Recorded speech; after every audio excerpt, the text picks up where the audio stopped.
to talk about our schedule.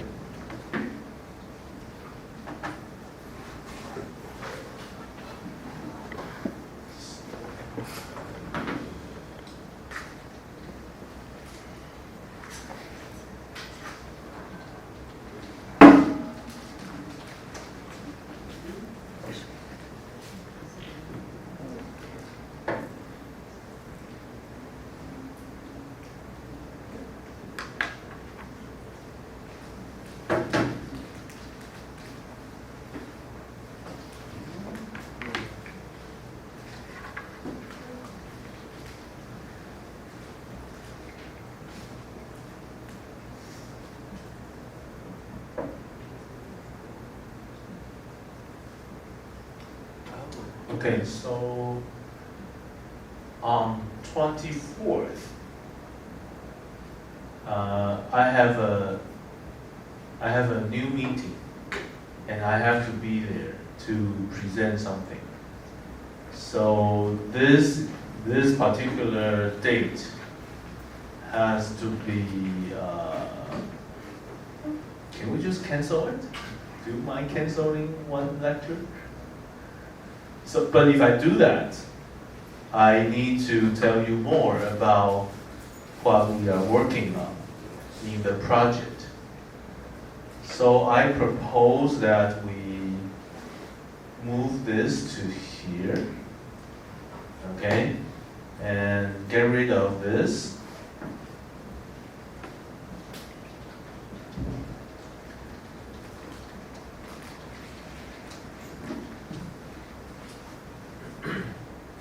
If we do that, then we need to change our attendance score a little bit. So, because you don't need to attend this one. And this is about, what's this? Project score. Because I wanted you guys to have discussions. Then maybe no discussions. Okay. Let's see. Then just go through here. So I think we don't do discussion in class. When we do that, the total score reduced to 96 point something.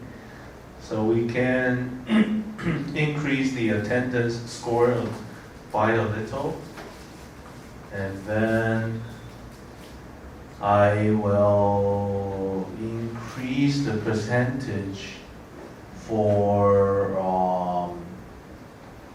other stuff. So maybe these guys becoming 4. Yeah, so we are back to 100. Okay? So, I will finish fatigue due to dynamic loading today.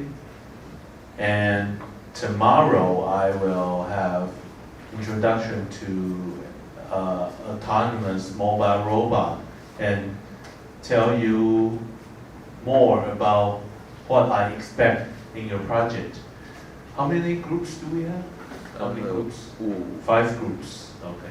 Let me check. 我记得至少5组，有点忘了。Okay. 在 So 我有放在 which was 翻盘时间表，对， this one? 1、2、 6 groups. Okay. So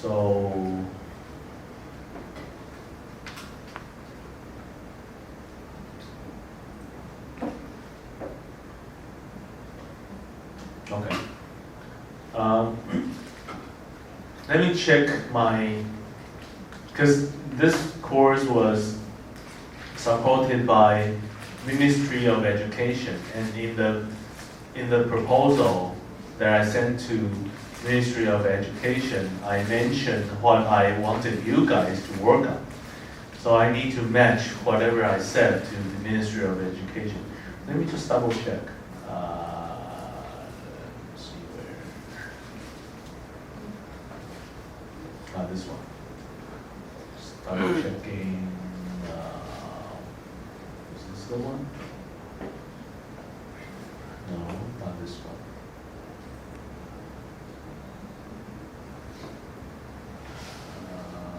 Maybe this one.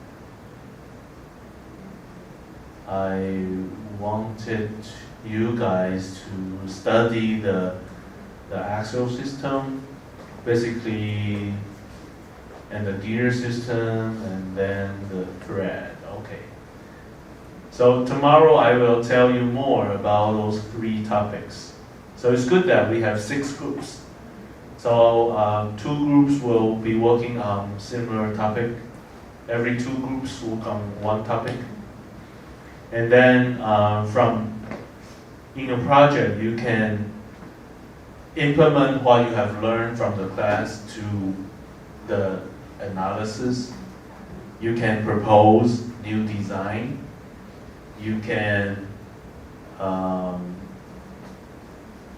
so whatever part that you will be analyzing later on, it is connected to multiple mechanical parts in the entire system, in the entire robot. So you can even investigate the parts that is connected to whatever you are studying. Okay, for example, there's a gear, and the gear is connected to a shift. Maybe you can also analyze how your gear design affects the loads applied to the shift. Okay, something like that. So each group would be slightly different. You will be working on something slightly different based on the discussion with your teammates. So tomorrow I will jump into the design that we work on in this course. It was based on an industry project, so it's something real. You can physically see. So I think did we arrange any lab tour in the course? No, right? 那个 lab 有 Lab tour. Did we arrange any tour?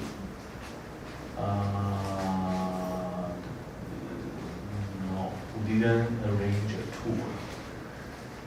Maybe it would be good if we go to E-Tree to take a look at the machine. Let me see where. Let me double check if we do that, because this is affecting everyone's schedule. So sorry, I will use this time to make a phone call to my student just to double check whether we can visit a place where we put our robot.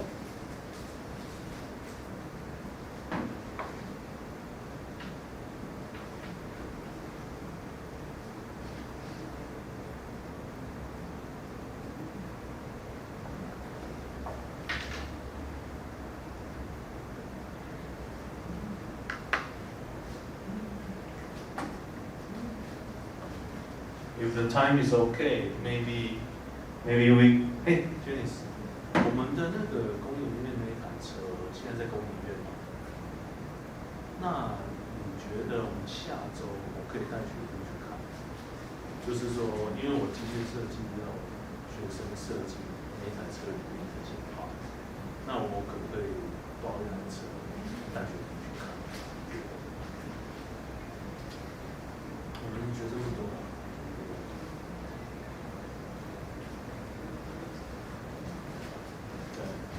对 ，OK， 没关系啊，我只需要公营院同意，然后有这个同学带着，那就是到那边参观一下，就是开上经济实验，没关系啊，就是没有人操作是不是？啊，大家都在。那如果再换一天呢？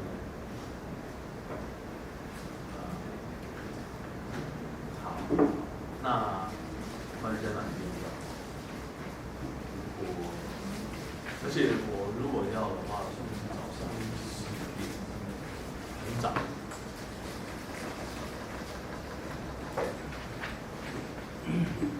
好，那。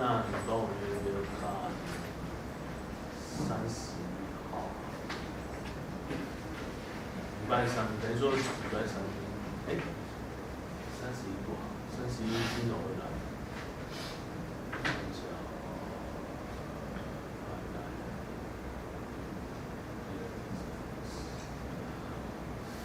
那就11、14，11月14，看能不能礼拜三早上10点。OK，试试看。OK，拜拜。 Okay, so the reason why on 24th I cannot have a lecture is because that on that day the industrial project is being reviewed by committees. So I have to be there presenting our results. And this particular robot is located in Yizhi. Yizhi. What is Yizhi? So it's an industrial technology research institute. So it's a governmental research institute that works on research and design and help the industry. So this is a project where we work with Yizhi and a real company. And my students have been testing this robot in this location. So this location is in Hsinchu. Hsinchu is like, if you have no idea where it is, but this is Taiwan, this is Taipei, right? And here is like Taoyuan, where you took your flight. Then Hsinchu is like here.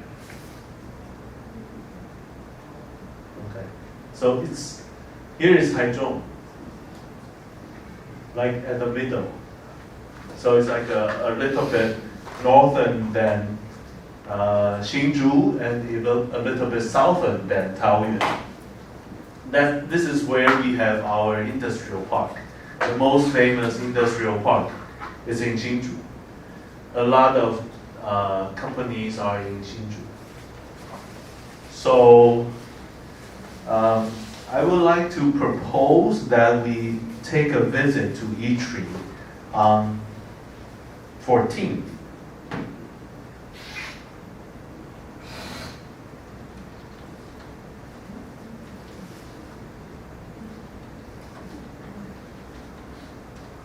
In that case, I need to move the gear design somewhere at the bottom. Screw belt. Maybe I will skip the belt. Because in our particular design, we didn't use belt. Okay? So I will do this, do this.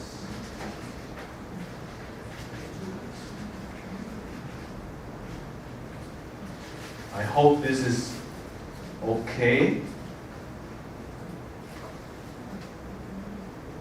So I'm sorry, there's always a change.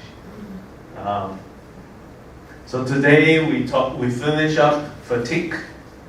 Tomorrow I will introduce the robot, so you kind of understand what's inside the robot. Then no class on next Tuesday. Next Wednesday, we will have our final exam, the third one. How was the second one? It was quite easy, right? Just plug in the numbers. Like I told you, the first one was the most difficult one.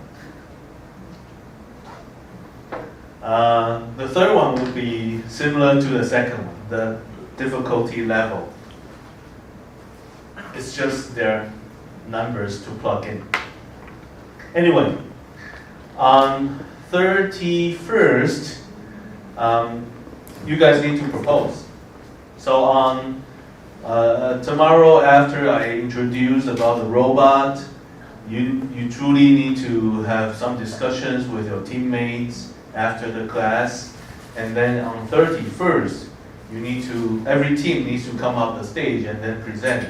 Okay, we are the group which is going to investigate the gear system in the robot, and this is what we propose, how we are going to analyze this and that, something like that. And on that particular day, Dr. Patel and myself, and also Dr. Tino Tsai from ITRI will come here. We three will be the judge for your proposal. Then we will start with several weeks of interview, and then so we don't really need to specify numbers anymore, because the TA already specified the interviews. Whoever is gonna do the interview, okay? So we have interview 1, 2, and 3. Just come to the for the interview whenever your name is specified. On 7th of November, someone will come here to teach you guys how to do finite element, basically simulation for stress analysis. Even we learned a lot about mechanics, failure due to static loading, fatigue due to dynamic loading. We still cannot analyze everything based on whatever we learned from the book, because in the textbook, all the models were based on very simple geometry. If there's a slight change of the geometry, whatever we learned in the book cannot be directly used. Basically, it's very difficult for you to analyze the stress if you have a arbitrary shaped geometry. For example, this particular shape. How are you going to analyze the stress inside? It's gonna be challenging because the book doesn't describe how the stress model looks like for particular shapes, right? So in that case, in practice, we use simulations or experiments to test the stress or deformation inside the part. So on that particular day, you will be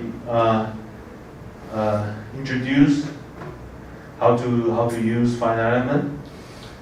And on the 8th, we are going to do some exercise. So on that particular day, I think I have a trip. I don't remember what. I didn't bring my personal. Let me see what's my schedule on that day. 8th. What was it? Where are we? Oh, I'm in Japan, representing a group of researchers and giving oral presentations in Japan. So on that particular day, I cannot be here. So since we will be using some of your personal time to work on the project, so yeah, please practice your finite element on your own. On the 14th, if my TA confirm, I hope we can truly go to ITRI to take a look at the robot and see how it operates. The issue is whoever has class before this or have class after this may need to make a decision. Do you want to join the field trip or not? So on that particular day, I will not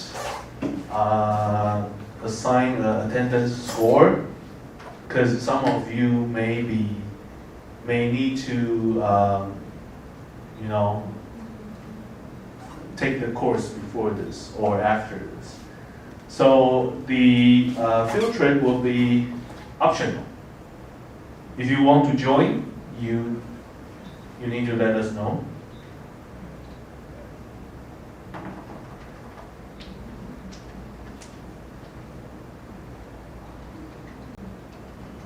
So we need to, the TA will start to collect whoever is willing to go, and then he will book a bus, and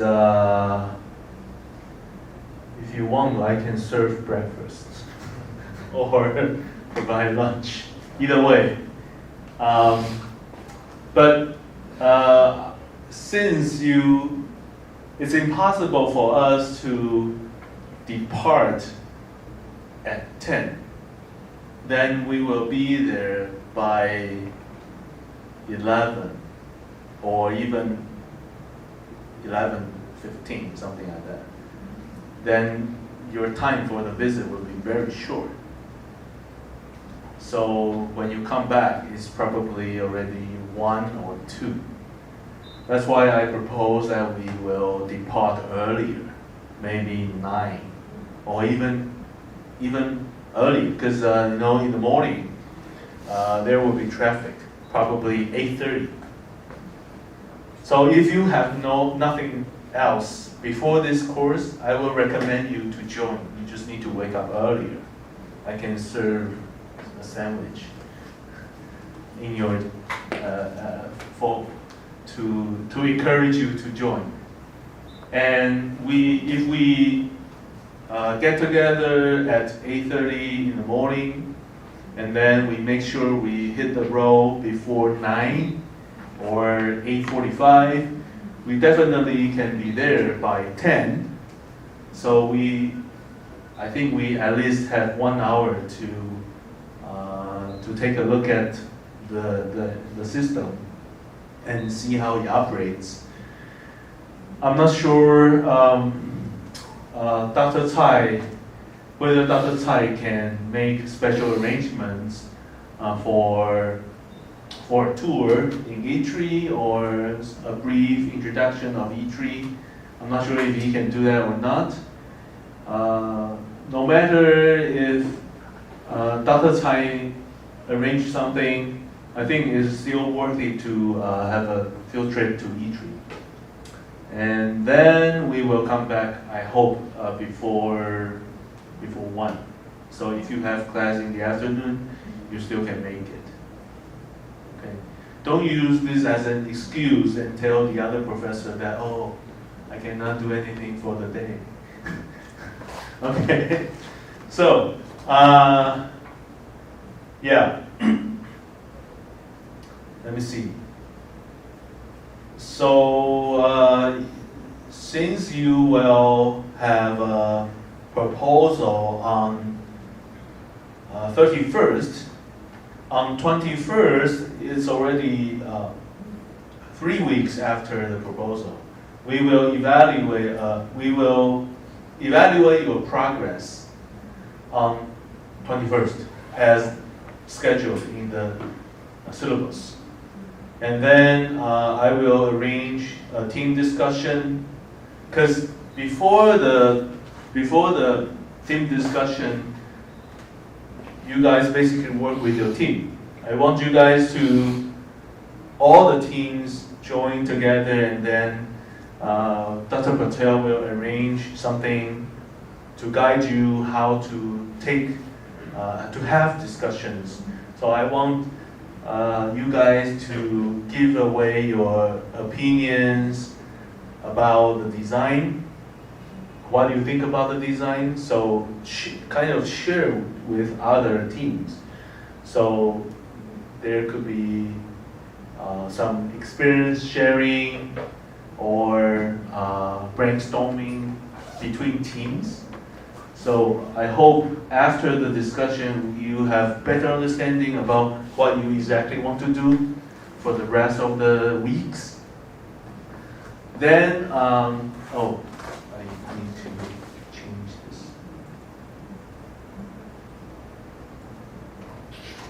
Okay, so after that, I will take 3 lectures to talk about gear, bearing, and screw, because those are very related to what I wish you guys can work on. And if you want, you can make prototypes or simulation check.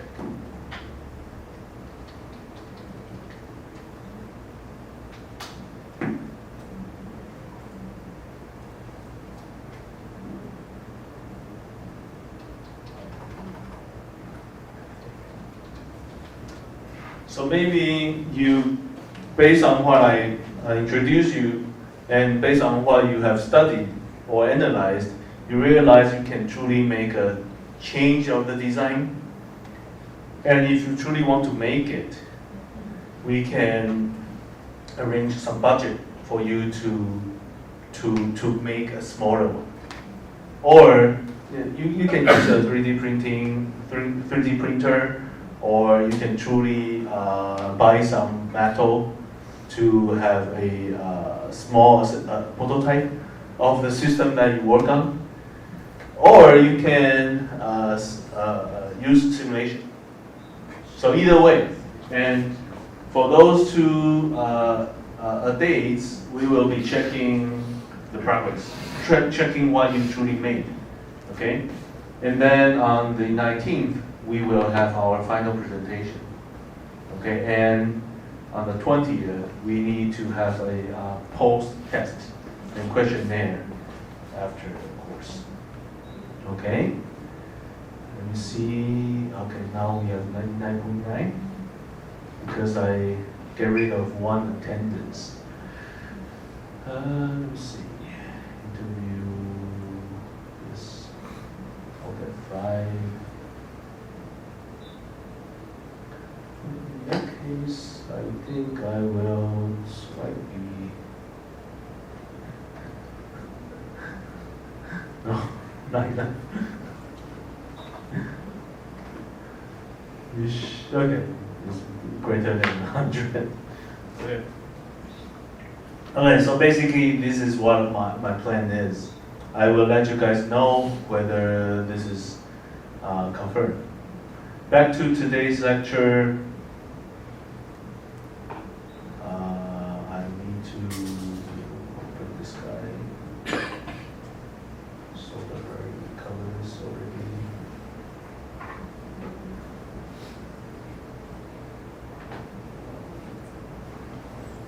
Actually, we covered a lot last time.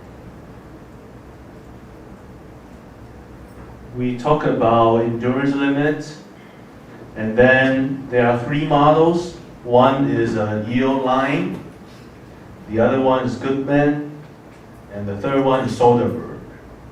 And we know how to apply safety factor to the models. Here's the comparison. 3 different models where you have safety factor at the bottom on the right hand side of the inequality equations. And then on the left hand side, you have the mean of your stress and then average of your stress. At the bottom of those, you have different values based on what kind of model you're using. And since all the stress that was mentioned in all 3 models didn't include a shear stress. So what usually happened was people use von Mises stress to cover the shearing behavior in a material. So all the stresses right here are gonna be evaluated in the form of von Mises stresses. Okay, so this is very important because von Mises stress is the equivalent stress that covers the behavior of normal stresses and the shearing stresses inside the material. Even though it's not a plane stress problem, it's a problem in general, you still can use those fatigue models because there's a general equation for von Mises stresses where you have principal stresses along all 3 directions. Okay. So for mean values, you just compute the mean von Mises stresses. For amplitude, you compute the amplitude values. Okay? this is how I covered those already. Now, here's what was confusing, probably was confusing. We didn't cover any example yet, but let me remind you what's going on here. Whenever we have a geometry that has a geometrical change at any spot, like if there's a hole or a cut or a groove, notch, rounding, fillet, diameter change, the stress is not going to be concentrating in the same way. The stress won't be evenly distributed. So at specific spots, mostly at those corners, stress will be even more concentrated. So how do we evaluate how much more stress we are going to get? So researchers have done experiments to figure out the so-called stress concentration factor, K's. So K represents how much more times of your stress is gonna be greater than the usual stress. So right here, take this one as an example. Take, oops, how do I pen?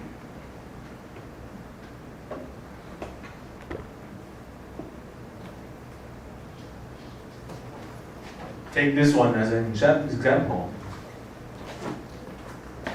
The stress on the left is gonna be smaller than the stress on the right because the part on the right has smaller diameter, so it's gonna carry greater stress.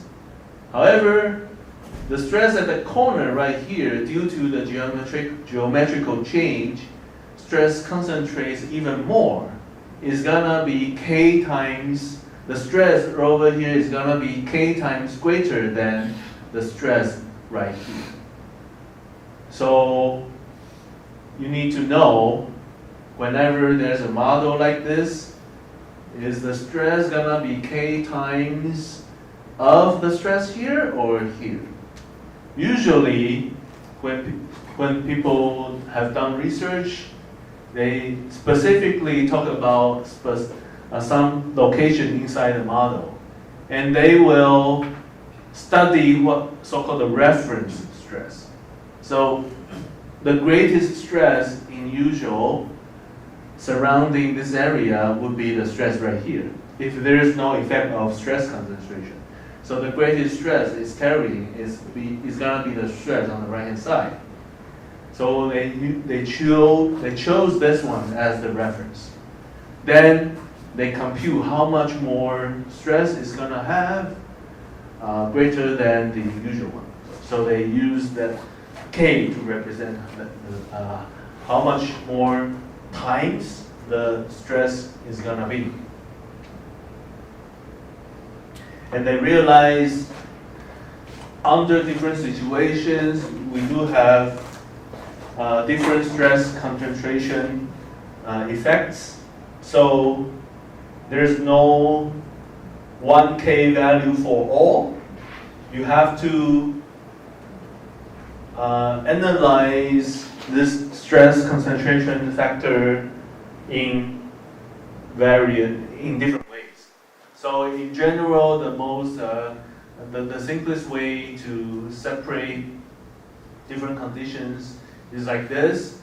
You either have a static loading condition or a dynamic one, or another category is you either have normal stress or shear stress. So there are 4 different cases. In the exam, you need to take a look at different tables and compute those cases.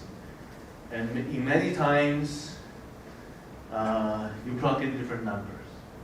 So your result may be slightly different from the answer.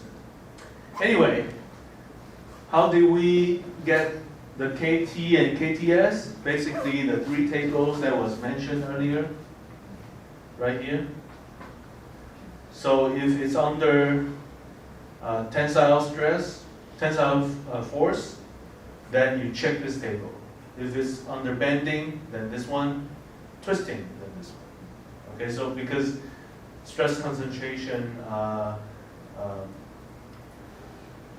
behaves differently in various kinds of loads. Okay.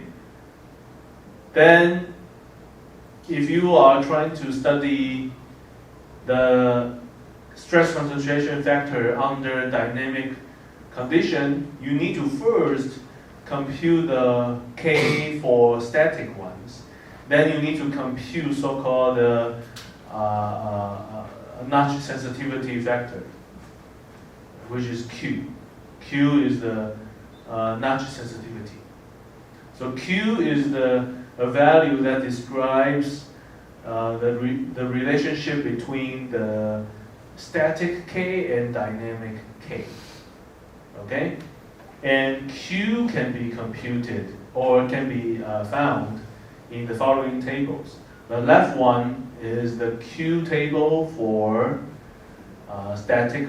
for normal stress. And the one on the right is the Q shear, basically QS. Q shear is QS. So the one on the right computes QS. Okay? So with evaluation of Q and QS, you can then compute for KF and KFS. Okay, so how do you use them? Here's how. For principal stresses, if it's a problem that has let's directly move on to here. So these are von Mises stresses. No, I'm sorry. These are principal stresses, right? So for principal stresses, if you have mean principal stress and amplitude principal stress, the general equation looks like this for the problem on the left lower corner. And for sigma m is the normal stress, mean value of the normal stress. So the mean value is considered as a constant value. So you treat it like a static normal stress. That's why you can apply KT in front of it. So if there's an effect of stress concentration, this value will be greater. How much times greater? KT times greater. Okay? So from the table that I have shown you earlier, it will tell you, okay, at this particular case, KT probably is 1.2.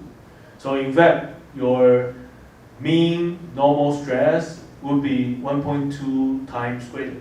So you just multiply in front of the stress. And for the amplitude part varies with time. So we treat the amplitude part as dynamic loads. So we can multiply the KF in front of it, the pre-multiplier of KF. That's the stress concentration factor for dynamic normal stress. Okay? And inside the square root, we have the shear stress term. In front of it, we will be multiplying KTS and KFS. So KTS is the static shear stress. KFS is the K for dynamic shear stress. Okay, so I use different colors to represent different K. I hope you understand how to obtain those Ks. So those were covered last time. I hope you still remember those. Today we are moving on to several examples. You have seen this example multiple times. So let me tell you what happened. So in this particular problem, nothing is different, but the tensile force varies with time. So what this means is that as time goes by, the loads varies from condition 1 to condition 2. So it's like keep on switching from 1 to 2. Okay? So it's kind of like indicating how the forces are varying with time.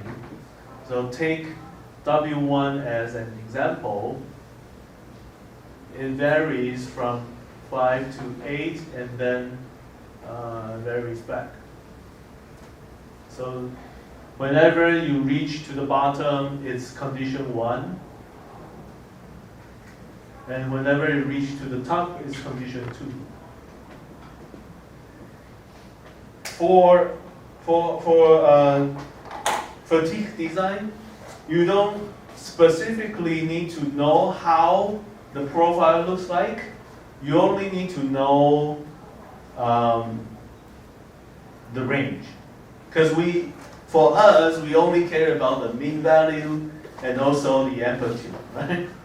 So even though you may have slight variation here, fluctuation here, it doesn't matter too much for us, okay? Because, you know, in our analysis, it's always analysis on paper. It's not accurate in reality. That's why we need to apply safety factor to eliminate our calculation mistake compared to reality. To eliminate how much we don't understand what the real part truly behaves. Right? So let's say this is the mean, and this will be the amplitude. Right? So this is the mean, this is the amplitude. Okay, so in this particular problem, we realize the tension inside the belt varies with time. So what does it look like in reality? It's like this. There are two belts pulling the shaft, and this belt tension varies with time. So the torque it's generating on top of the shaft varies. So it's like you are changing how much you are twisting the shaft. And also, not only how much you twist the shaft, but also how much you bend the shaft. Because, you know, the force changes. So it's like the way you bend the shaft varies with time. So if we know about this situation, even though the shaft is not rotating, but the bending moment, the twisting moment, all the forces will be varying with time. So how do we handle this? What happens is you may need to, by the way, this problem won't be shown in the exam because it could be taking you 1 hour to finish or 2. So for this particular problem, I formulate the equations with symbols, symbolic forms. I didn't put numbers into the equation yet, because later on I need to analyze everything in terms of condition 1 and condition 2 separately. So I derive everything in terms of the mathematical symbols without substituting the values into it yet. Then I started to compute the mean moment and the amplitude moment, mean torque, amplitude torque. Okay? So you need to what you need to do is, how did I get this?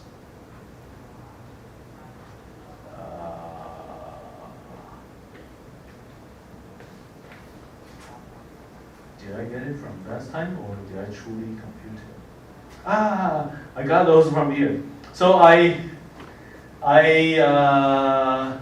I think I plug in all the values into those equations afterward, and then I use computer to truly plot out the shear diagram and moment diagram.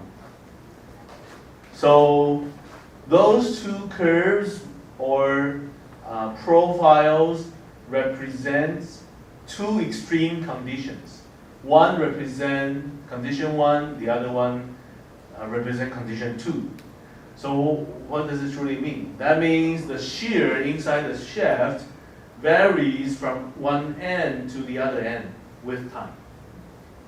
So the shear force for this particular shaft varies from this condition with this condition. So it's like always being sheared with a dynamic condition within this interval. A similar case that can be shown in the bending moment. The way you are bending it is changing within a range. So how did I got those? I basically solved this problem twice with the two extreme conditions, condition 1 and condition 2, and then use computer to plot out. Once I have this, all I care is, I care the most is about the bending moment. You realize the position with the worst bending condition is still the same point, okay, similar point. Even though when you vary from this condition to here, you know, the position slightly changed. It may not be the exact same minimum point, but you know, we just care about somewhere right there, and we care about what would be the extreme value. Okay? So I found the extreme values for the bending moments here and here. So I'm pretty sure somewhere right here is gonna bend. It has a bending moment varies from here to here as time goes by. So it's fluctuating like this. So the mean value must be somewhere here in the middle, and the amplitude is right here. That's how I got the mean of the bending moment and the amplitude of it. For the twisting moment, you just need to compute the twisting moment for both conditions and then compute its mean and amplitude. What can you do next? You now basically have mean of stress, amplitude of stress, mean of shear stress, amplitude of shear stress. So just plug into the Mohr circle and then compute the principal stresses. Then you realize what's happening is you have a Mohr circle that is always changing its shape as time goes by. So the Mohr circle is changing its size like this. And the principal stress is varying like this. The other principal stress varying like this. Okay? Is it very accurate? I guess not. Because the way people treat mean value and amplitude values in those models are like they treat them as two individual effects, and then they sum them up. But in reality, is the mean and the amplitude truly can be separated? I don't think so. But these are like models that people use. So I know sometimes when you start, because I had the feeling when I started this, how can you separate mean part and the amplitude part into two different calculations and then put them together? How do you know whether the mean behavior and the amplitude behavior could be coupling with each other? What if it's coupling, then whatever you did may not be accurate. Then I realized no matter how accurate we compute, at the end, we still apply safety factor. Safety factor is like a huge step that make our design, keeping our design having a large distance away from its extreme limit. So whenever we apply the safety factor, then no matter how inaccurate our calculation was, it seems to be okay. And so I think as engineers, we try to include as many effects as possible in our calculation so that our calculations are closer to the reality. But we know it's not very precise. Because in reality, there is always uncertain material property, uncertain law conditions that cannot be directly described in mathematics. Then, so don't mind those unpredictable inaccuracy too much. Anyway, so now you realize the Mohr circle will be changing its shape. Then what do? You study the mean and amplitude parts of the von Mises stress. So for the mean von Mises stress, you use the same equation, but over here you only use the mean principal stresses. And for the amplitude ones, you compute von Mises stress using the amplitude principal stresses. So at the end, you have those numbers. So what does it mean? It's like the von Mises stress of this material now equals to 81 plus and minus 21. It's something like that. Okay? So at the end, this is von Mises stress. This is time. The mean is around 82, and you have 21 of amplitude. So your von Mises stress is like this. So what the problem that you study ends up with a scenario like this. Equivalent stress that varies from here to here in this range, having a mean of some value around 82 with an amplitude of some value close to 21, something like that. With these two numbers, you can then plug into the three fatigue models. So over here, that's your first value, here is your second value. Just plug in. And then I gave you the yield strength and ultimate tensile strength and also endurance limit. So you can plug in those numbers. At the end, you realize the safety factor is different based on different model. So which one is the most conservative one?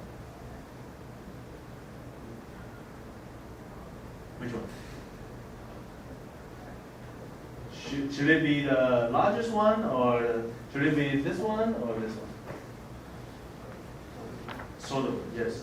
Because after a bunch of calculation, if we claim, okay, our safety level is only 2.3, so we are very conservative. We say we are less safe.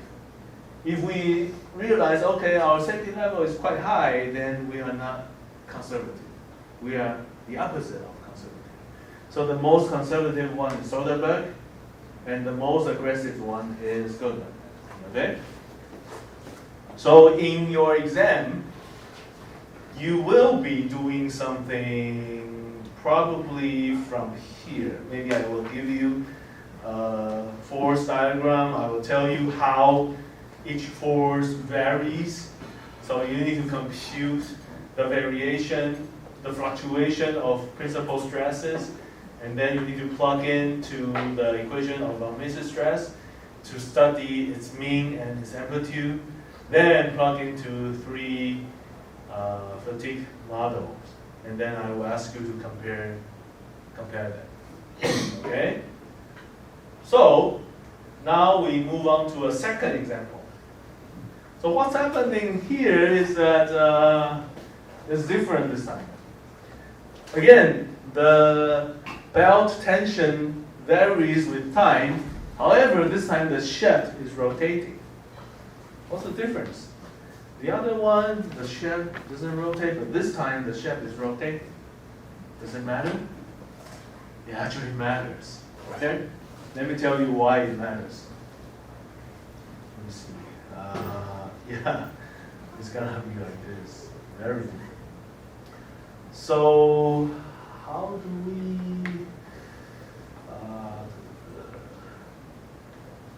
Okay.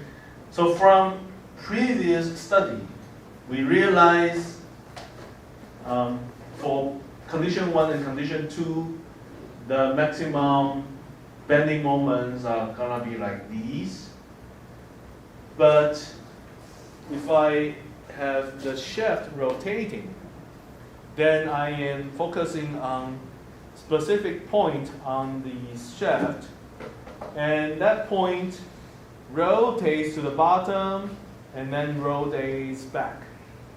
So if I can stop time and I analyze a point on the top, and let's say it's now being compressed, then at the next moment when the point rotates to the bottom, it's being pulled. So because the shaft is rotating, that particular point is gonna be experiencing compression and tensile as time goes by. So even though we have bending moment condition like these, it's when the point is on one side, it's tensile, on the other side is compression. So that's why I draw this picture. Let's say if this part is, for example, if this is compression, that is tensile. So that particular point is experiencing some fluctuation, maybe at the bottom here, in a range between the limit of this interval.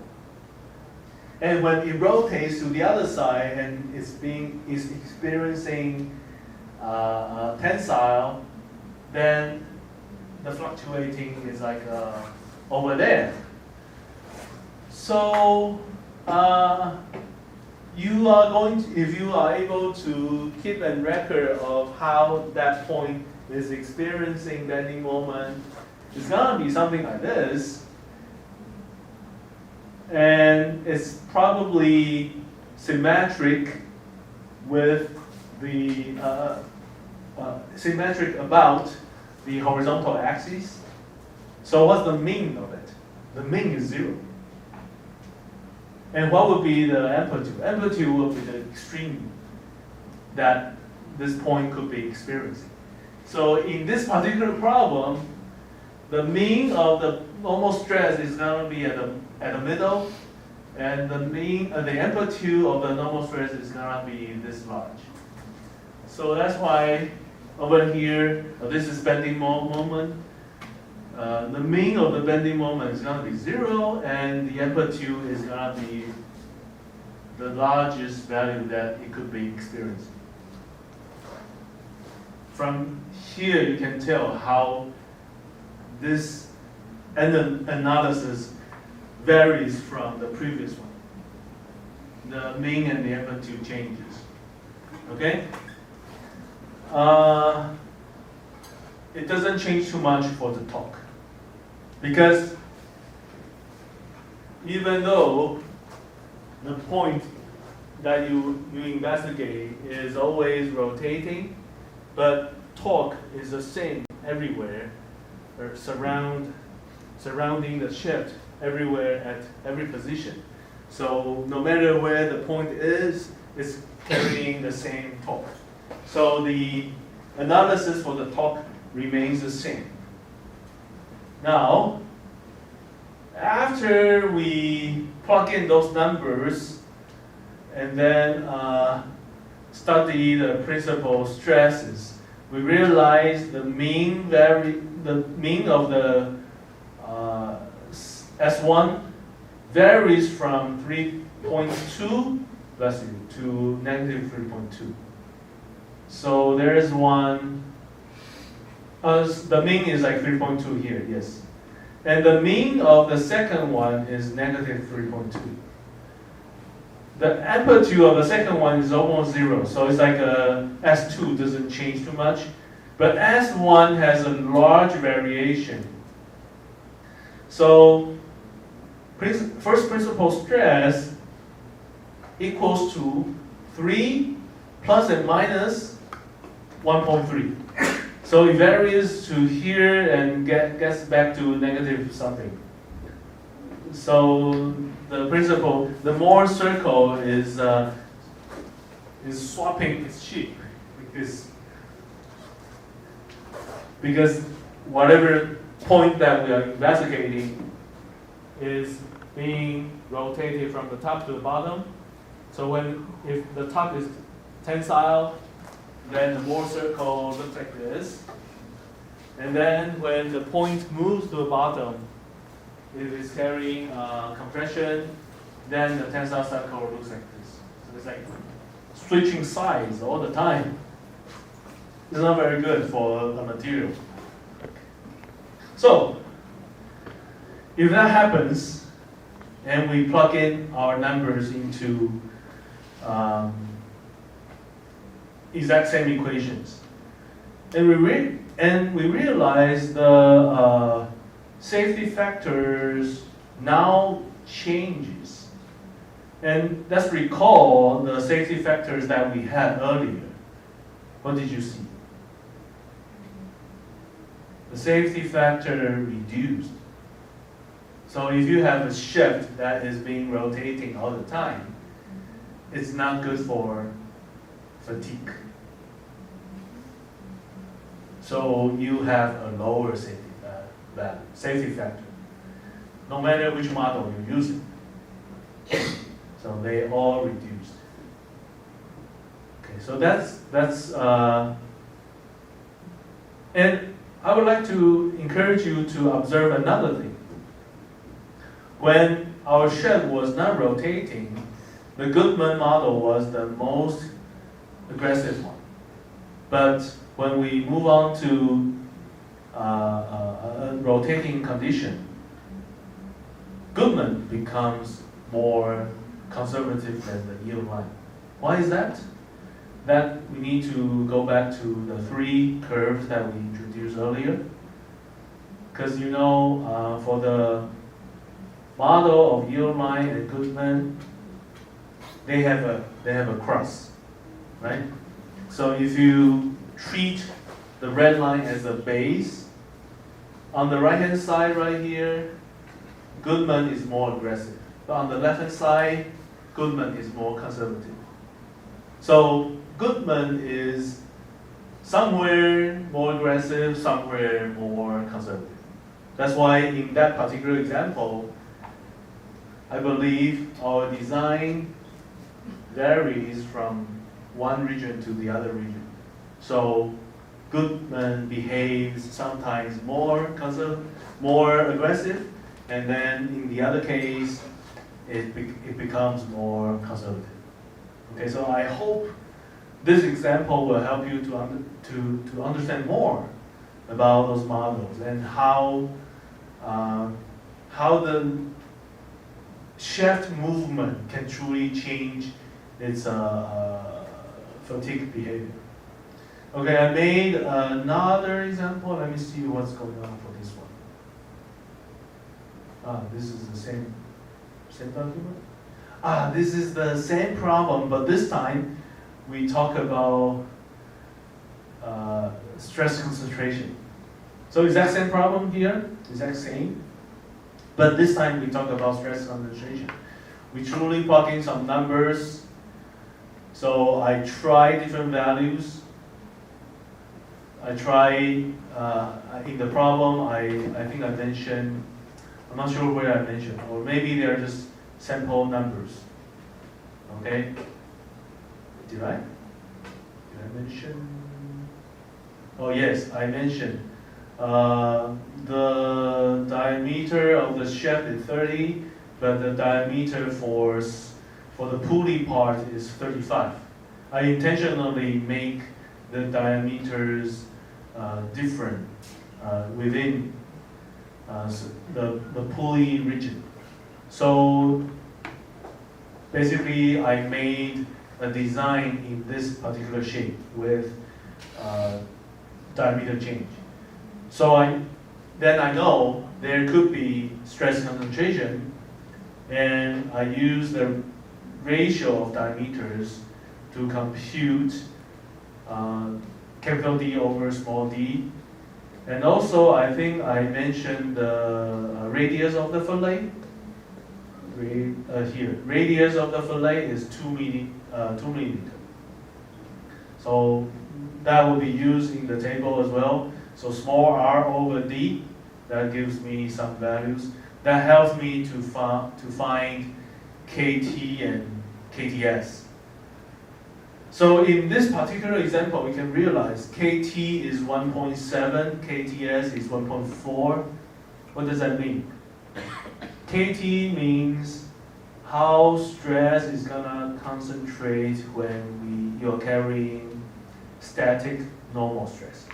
So you will be carrying 1.76 more times of stress at those corners. And KTS represent how much you are going to carry 1.45 more times of shear stress when you are carrying the static shear stress. Okay, at those corners. So those will affect the result, obviously. And I also computed the Q, so-called the notch sensitivity. I gave you some numbers, and then I compute Q and QS.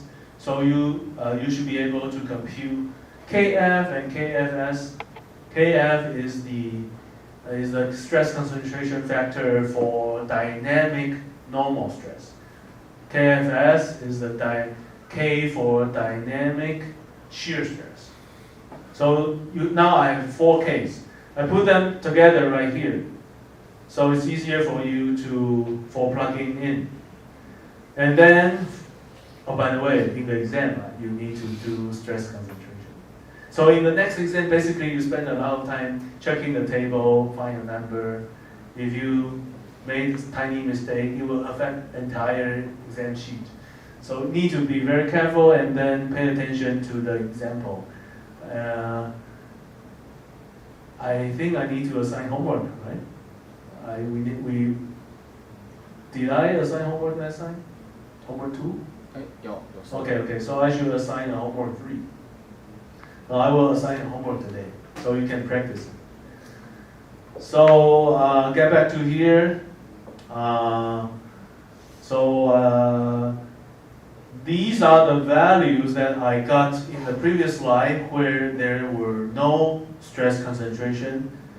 Now, after I apply the stress concentration factor, all the values, most of the values increased, but not the S2. S2 didn't change too much, but S1 changes.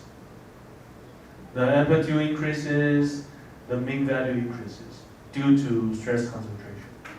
Okay? Okay. Now you go plug in all the values to the fatigue model. You realize the safety factor reduced again due to stress concentration. So this is the analysis that we got earlier without stress concentration. The first example. This is after we introduce stress concentration. Now you know what I will do. I will do the same thing for the second example, where the shaft is rotating and the belt tension varies with time, but this time we also include stress concentration. Everything the same, but when we compute the principal stresses, all the stress has a pre-multiplier of k. You need to plug in the correct k's. So this time, again, the safety factor level reduced for all cases. Okay, so that's everything I want to cover. Now, I need to give you a homework. Let's work on this. Let me just change some value, and that's your homework.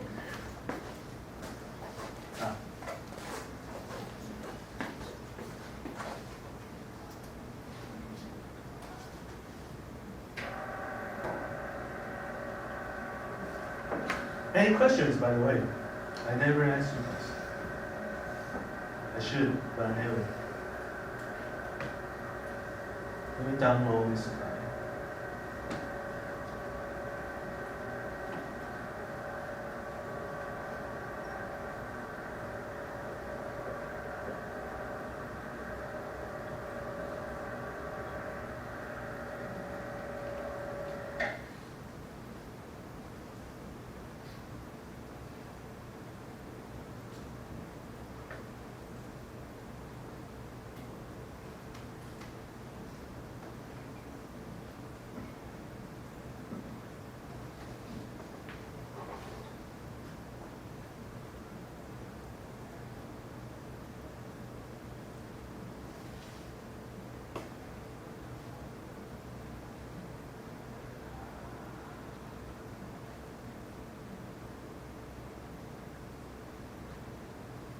Okay, so let's do something with this. So that would be your homework.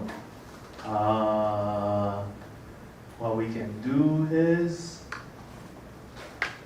let me see.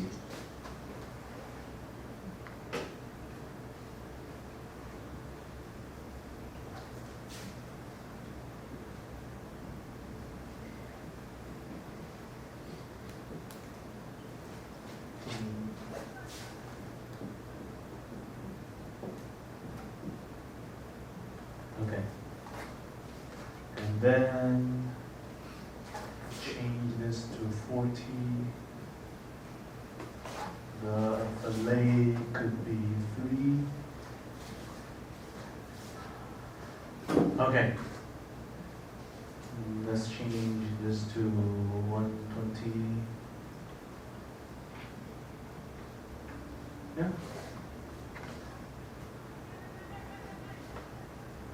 So what do you need to solve for? General equations for Vx and Mx. For general equation, sure.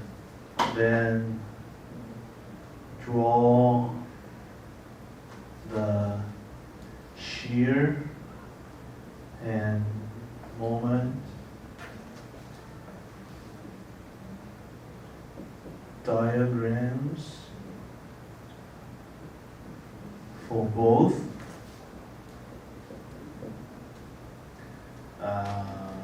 conditions 1 and 2. Okay. Then you need to compute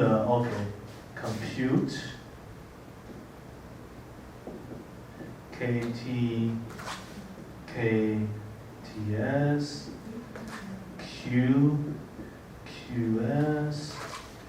KF, KFS, right? And then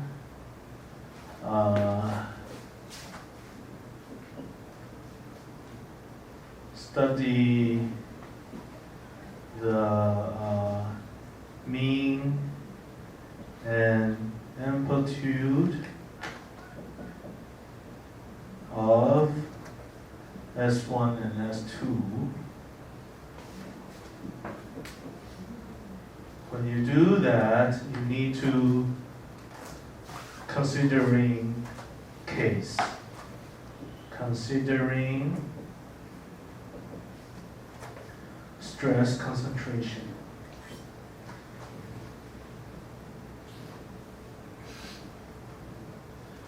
Then study for the von Mises stress mean and von Mises stress amplitude. Finally,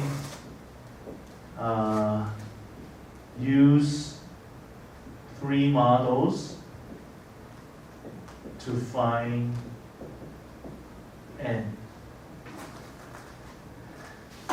In the following slides, there's one slide where we mention the principal strength, the yield strength and stuff. I will specify those values right here. So this homework,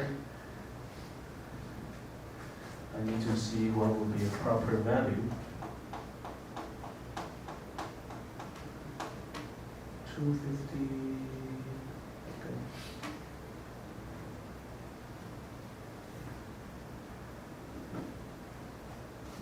So let's try a stronger material.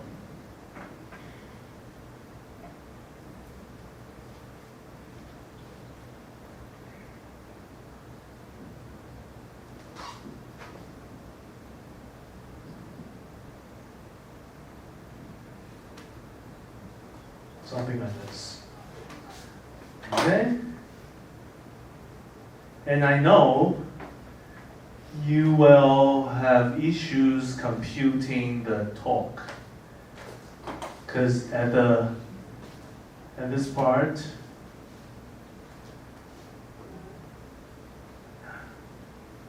you will have force like this, and you have radius. The radius is, right now is 20, right? And you have forces. W1 is greater.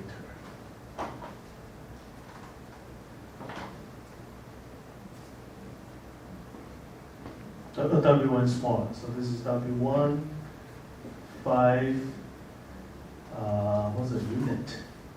The unit should be Newton per millimeter, I think. Newton per millimeter. Is it?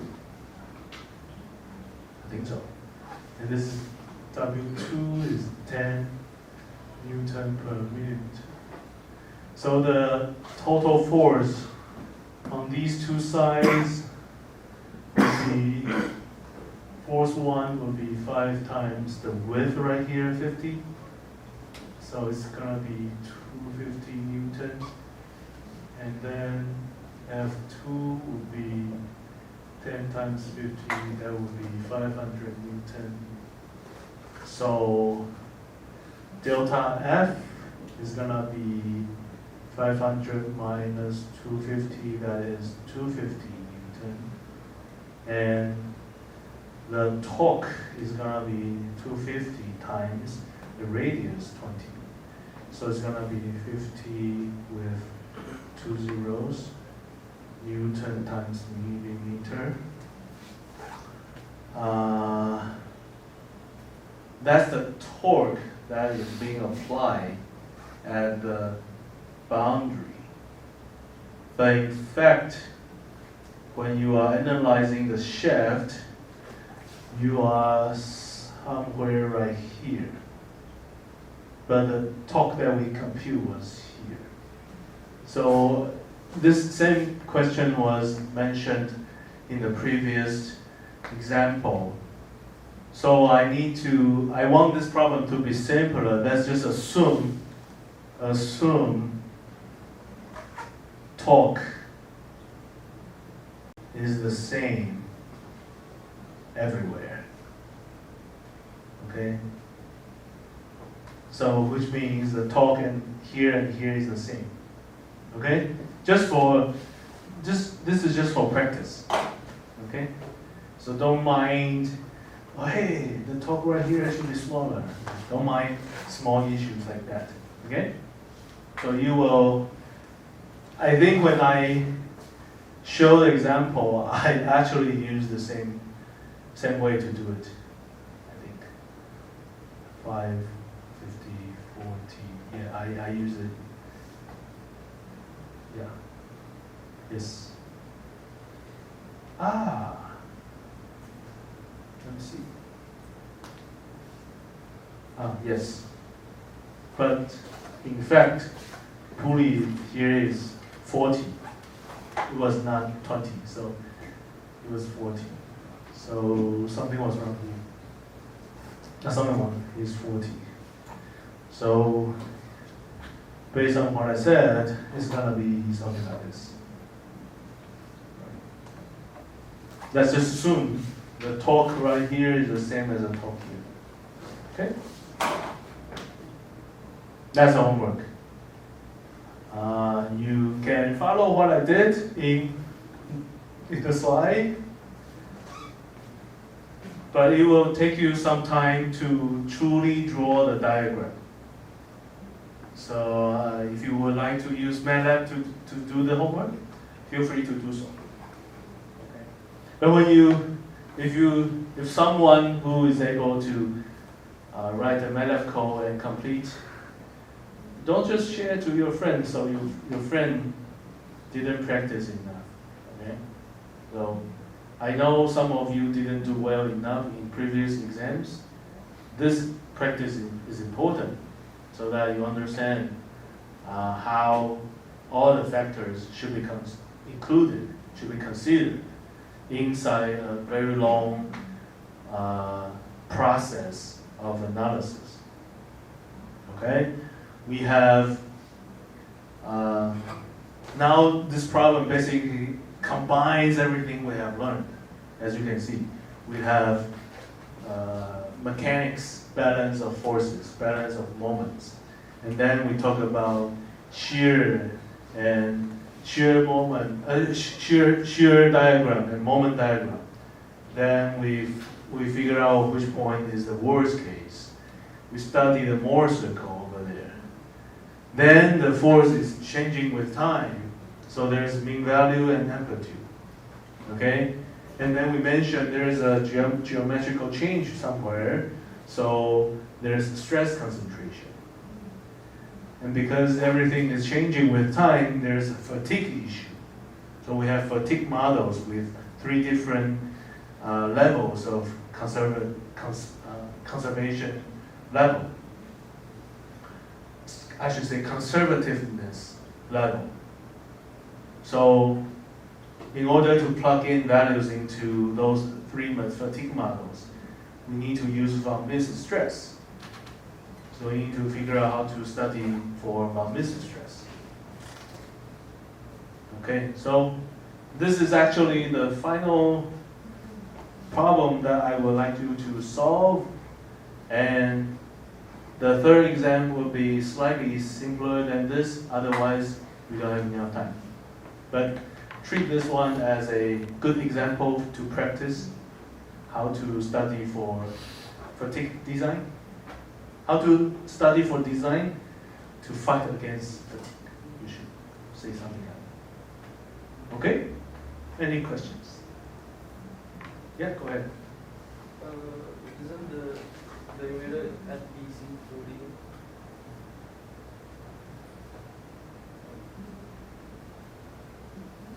Yeah. What I did. Okay. Now I remember what I did. So there's a shaft, and there's a greater area at BC, and DE, And then there's a pulley. Here's the pulley. So that was what I did. Okay. So what we care about in this problem is the shift. So we are actually studying stress either on this surface or on this surface. We don't care about whether the pulley fell. So what I should say is, when we compute torque here, let's just assume the torque is the same here or here. Just use the extreme torque value as the value that we use in the problem. And for stress analysis, we actually is trying to study at the corner point, because that's where you have stress concentration. You are studying somewhere here, right? If you, I should draw something like this. We are studying the corner. So in reality, the torque right here is smaller than the value that you got right here. But let's just make it simpler. Let's just consider a larger torque. So we are more conservative. Yeah. Okay. At the end of the world, you use simulation or experiments. Experiments is the most accurate stuff, right? But when you do experiments, you need to be aware every piece could be slightly different. So you may need to do experiments for 1,000 times and study its statistical behavior. If you truly do that, in reality, all of your models needs to be updated with that statistical behavior. Do you apply that to, you can have a factor being applied on the stresses or somewhere to describe that statistical behavior. Because you know there's no identical piece in reality. This piece may be slightly stronger, the other piece might be slightly weaker. So in your project, if you want to introduce a concept of statistical material behavior, you can, because I never covered that in the lecture. So if you do so, how do you update the models? You can go online to find some research papers. You definitely, if you mention some of the concept that was introduced in the lecture, you definitely can see some researchers were using same equations or similar equations to analyze something. But when they introduce a new idea, they usually update the model. Okay, so statistical material property could be something to work on. Any other questions? How many, 1 week, is it enough? Let's try 1 week. Okay, so if there's no more questions, we should do the attendance check, right? Because now the attendance is very important. Okay. You know, every attendance now is greater than earlier.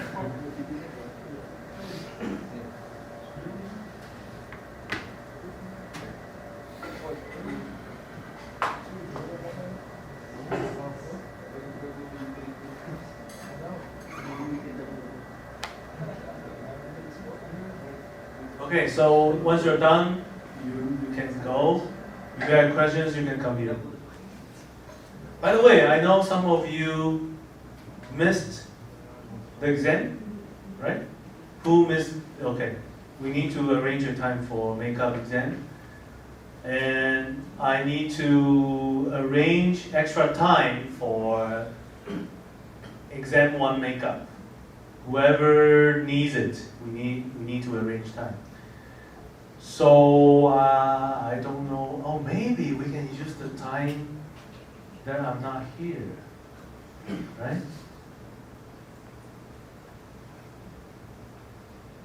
This one. Yeah, we can do that because I'm not here. So I know someone needs makeup for exam 1. Let's do it on that day.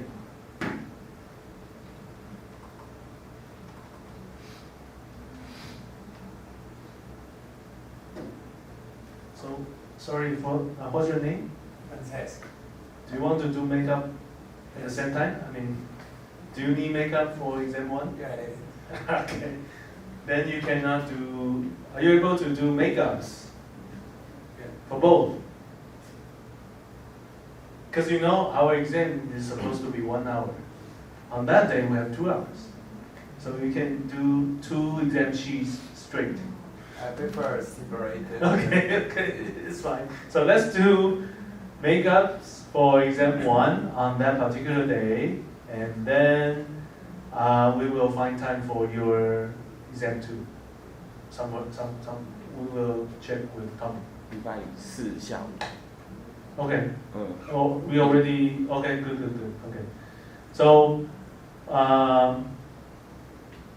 I will announce a rule for the makeup, like how I'm going to score. I will try to make it fair to everyone. So whoever got higher score earlier still have some advantage.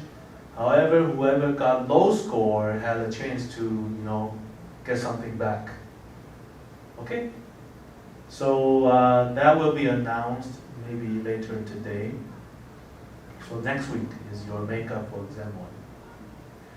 Since you guys would be preparing for makeups, how about I give you more time for the homework?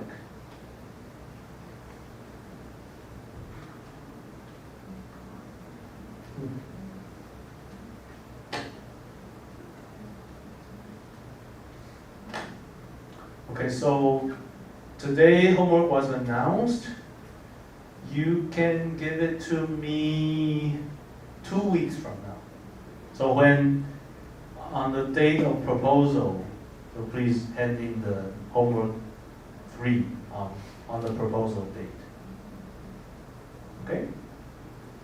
Oh, we have exam 3 on 25th. Is it too much? I mean, it's the same thing, right? Yeah, I think it's. And you should know this problem quite. Anyway, I hope it's fine. So study hard in this weekend, right? So you can get a lot of score in the following days. Okay. I think let me just double check with all the scoring. Is it interview, final element, interview, yes. Proposal, yeah. Yeah, should be all right. Okay? See you tomorrow, and I will be introducing about the project. Okay, bye. 关于那个第二次小考的暂定在礼拜4。关于口语的部分是。好。Yes. Thursday? Yeah, Thursday. No, okay. I have another question. Someone's like, class. Here? How do I get on the So when I got this diagram, how did I get the diagram? I saw for this problem. But you were early. First one, mistake the class time. It's So I will the have second to class, do not the third class, right? bending moment behavior, like these. So Yeah. material inside I the will shell I will check it later. is experiencing very bending. Help me lines. to your classmate, okay? I So will the bending upload a line- new schedule later, but still help me tell your classmate that So the time is the wrong. mean value is Okay. gonna be the average of these two. That's why I sum them up, divide by 2. How do you get the average?